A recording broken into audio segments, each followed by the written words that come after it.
Object Q has a constant velocity as shown in the figure. Object P, on the other hand, always points towards the current position of Q and moves with a constant speed u. When and where do the two objects meet? Q moves forward always with a constant speed v, and P moves with a constant speed u, but then it keeps changing its direction such that it always points towards the current location of Q. So what do? We will of course have to start with whatever information we have. We know that P and Q are initially at a distance of a from each other. This is a vertical distance, right?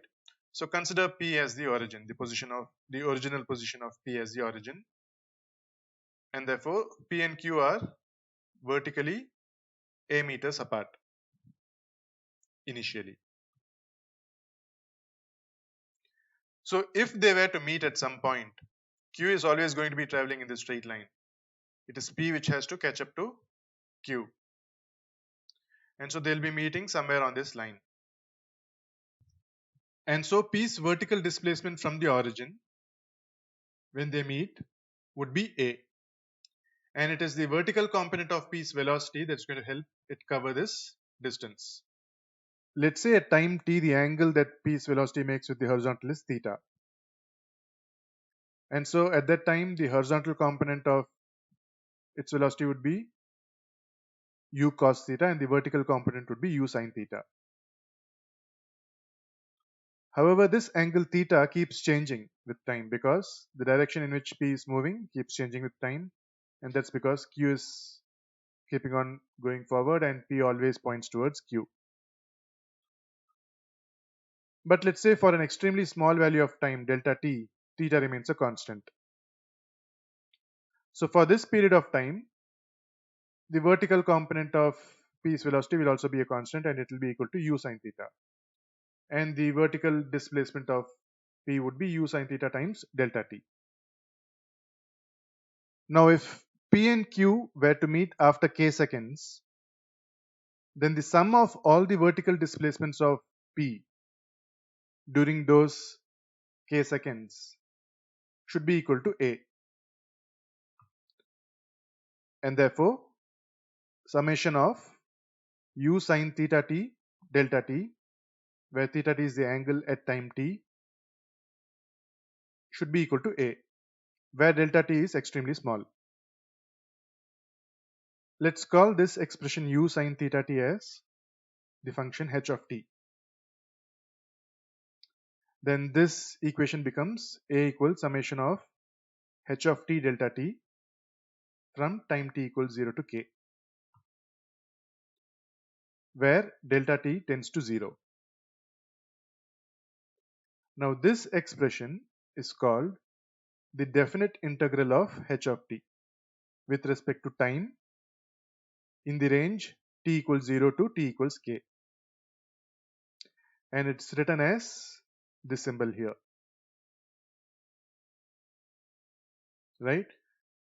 So the definite integral of h of t dt, where t varies from 0 to k, is nothing but the summation of h of t delta t, where delta t tends to 0 for t equals 0 to k, right? So intuitively, this is basically the area under the curve h of t between the values of time t equals 0 and t equals k. So if this curve were to represent h of t, the area of the region under the curve and above the x-axis can be calculated as the summation of the areas of extremely thin rectangular strips, right? And the area of each rectangular strip is basically the thickness of the strip delta t times the value of the function at that time h of t. That's what we have written here.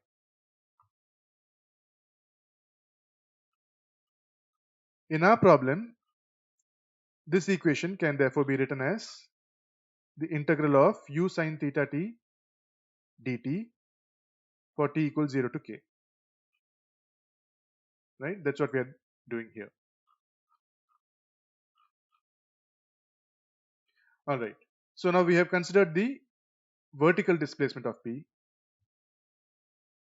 Now looking at the horizontal displacement, when P and Q meet, let's say they meet after k seconds, then during those k seconds, Q would have moved forward by a distance of k times V.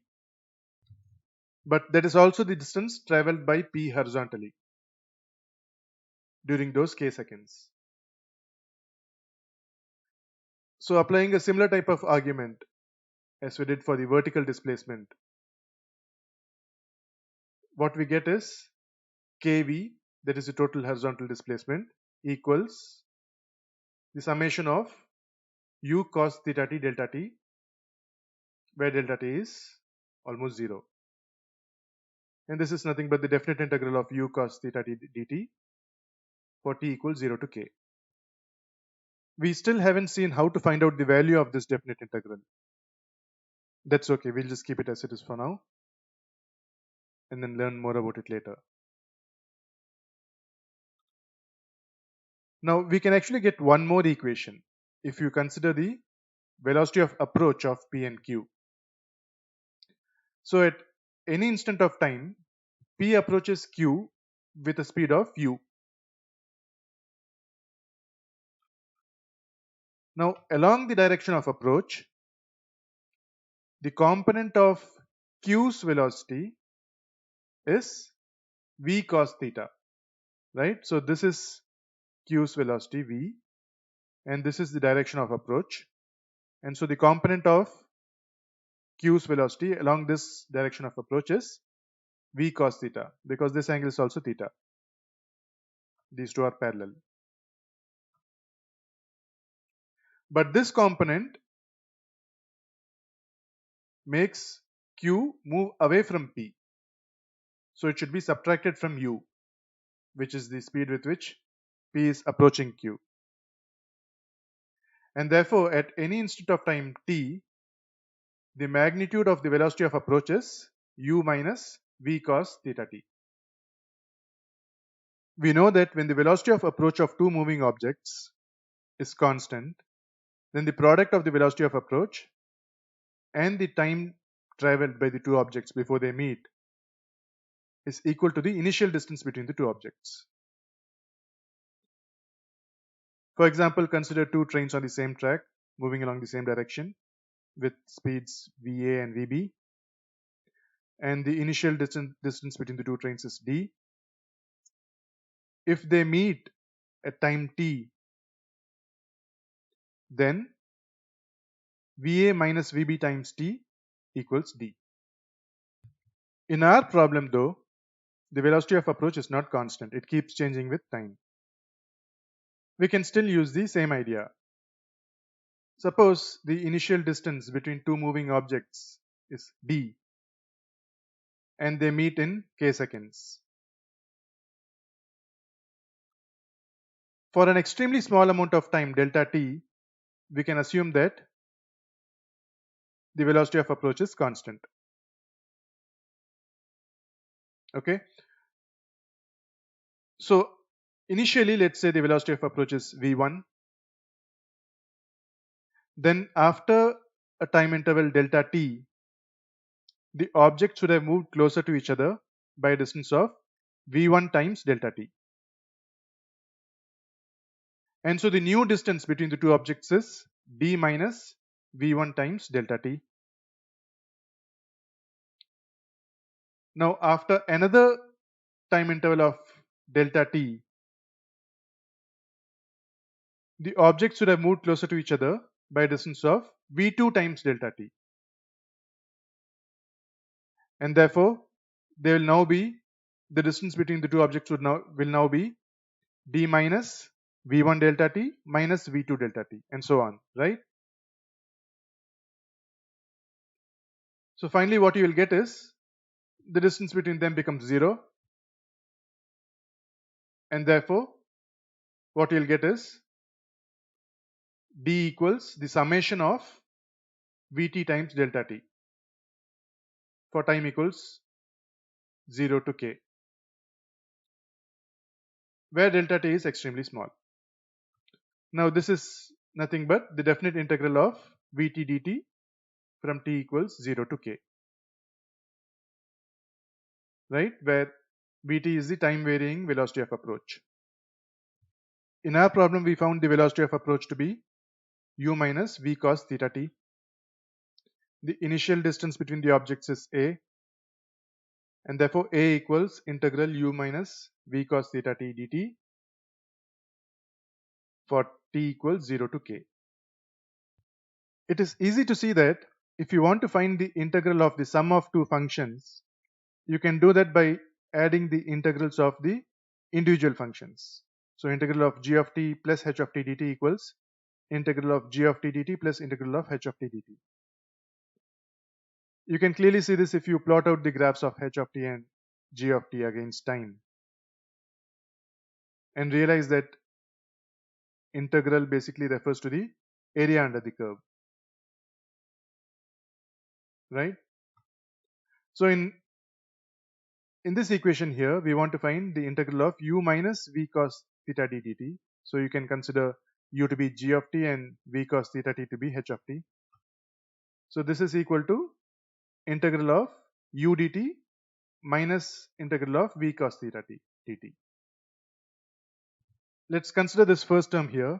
It's integral of u dt. In this case, g of t equals u. It's a constant,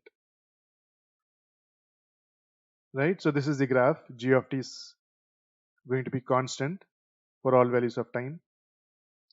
Integral u dt is nothing but the summation of u times delta t. U is a constant, so you can take it out. So it's u times summation of delta t. Summation of delta t is nothing but k, right? If you add up all the delta t's, what you get is k. So this first term becomes u times k, and in the second term, v is a constant, so it can be taken out, and therefore we get a equals uk minus v times integral of cos theta t dt from 0 to k. But we saw earlier that kv equals integral u cos theta t dt for t equals 0 to k. U is a constant, so what we get is integral cos theta t dt from t equals 0 to k equals kv by u. But this is what this is, right? So we can substitute this integral with kv by u. And on simplifying, what you get is k equals a times u divided by u square minus v square. Right? So this is the time after which the two objects meet. And therefore the coordinates of the point where they meet is kv comma a, because this is the horizontal displacement from the origin and this is the vertical displacement. The solution to our problem involved definite integrals, but we did not have to find out the answer to any of these integrals. To be able to do that, we need to understand the relationship between derivatives and definite integrals. Suppose there is a function f of x. The derivative of f of x with respect to x, that is d of f of x by dx, is sometimes represented as f dash of x, and it is equal to f of x plus x delta x minus f of x by delta x as delta x tends to 0. So if this is the curve that represents f of x, then f dash of x is the slope of the tangent to this curve at any point. So if at this point this is the tangent, the slope of the tangent is the rise divided by the run, and the rise is f of x plus delta x minus f of x, run is delta x, right? Now let's consider a function g of x which is equal to f dash of x. So f dash of x, let's call it g of x, and let's plot g of x against x, right? So this curve represents g of x, that is f dash of x. Let's now find out the definite integral of g of x from x equals 0 to x equals b. By definition, that is equal to summation of g of x delta x from x equals 0 to b, where delta x is extremely small. So here we can replace g of x with f dash of x. That is this value here, because g of x equals f dash of x. What do you get? We get this integral is summation of, this whole thing is f dash of x, f of x plus delta x minus f of x by delta x times delta x. So these two cancel each other out, and so you get this definite integral is equal to summation of f of x plus delta x minus f of x for x equals 0 to b.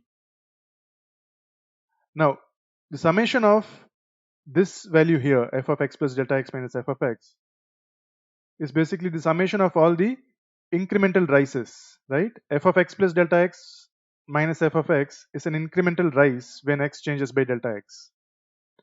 And so the summation of all these rises is basically the total change in the value of the function f of x, right? So it's basically f of b minus f of 0. The sum of all these rises will be f of b minus f of 0, this length here.